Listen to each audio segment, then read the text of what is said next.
High, আজকে আমি রান্না করছি পাঙাশ মাছের ঝোলও করবো না, কষাও করবো না, মানে একটু কষা কষা টাইপেরই হবে। তো করতে করতে দেখছি একটু ঝোলই হয়ে গেছে। দেখো, প্রথমে কড়াইয়ে তেল দিয়ে দিয়েছিলাম আর মাছগুলো ভেজে উঠিয়ে নিয়েছিলাম আগে। আর এখানে আছে পেঁয়াজ বাটা, রসুন বাটা, আদা বাটা আর হচ্ছে জিরা গুঁড়ো, সবটা আমি মিশিয়ে নিয়েছি।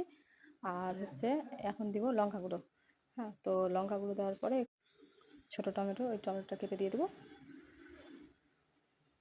তো একটু ভালো করে নেড়ে দিচ্ছি। নেড়ে দেওয়ার পর টমেটোটা কেটে দিয়ে দেবো।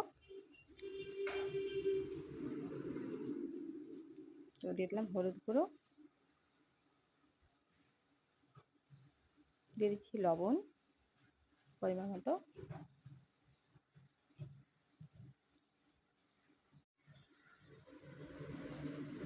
ভালোভাবে নেড়ে নিচ্ছি।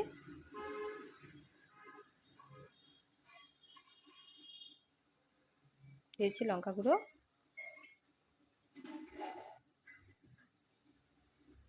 ভালোভাবে আবার নাড়াচাড়া করে নিলাম। আর দিয়েছি টমেটো কুচি, ছোটো দেখে দিলাম।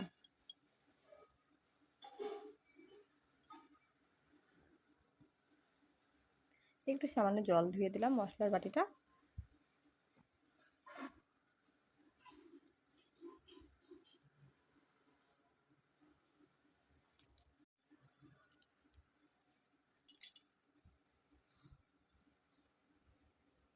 আর একটা কাঁচা লঙ্কা কেটে দিয়েছিলাম, ওটা তোমাদের দেখানো হয় না। এই যেখানে আছে মাছ, এই মাছটা আমরা সবাই খেতে ভালোবাসি। তো দেখো, মশলাটা কষানো হচ্ছে, কালারটা ভালো এসছে।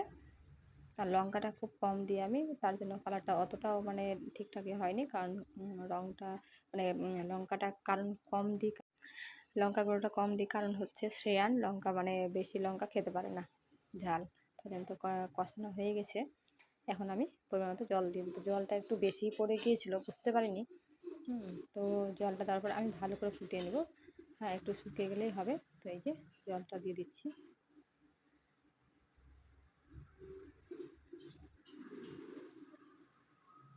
জলটা দেওয়ার ঢাকা দিয়ে দিলাম। তো এই যে আবার ঢাকাটা কিছুক্ষণ রেখেছিলাম, তারপর উঠালাম। তো ঝোলটা প্রায় ঘন হয়ে এসছে। তো মাছগুলো আমি একে একে দিয়ে দিচ্ছি। তো কালারটা তোমাদের মনে হতেই পারে যে কালারটা কেমন হয়ে গেছে, কিন্তু দেখো, একটু মাছটা দেওয়ার পর ফোটালেই কালারটা কিন্তু ঠিকঠাক চলে আসবে। তো রেসিপিটা কেমন লাগলো কমেন্টে জানিও। রেসিপিটা ভালো লাগলে একটা লাইক করে দিবে।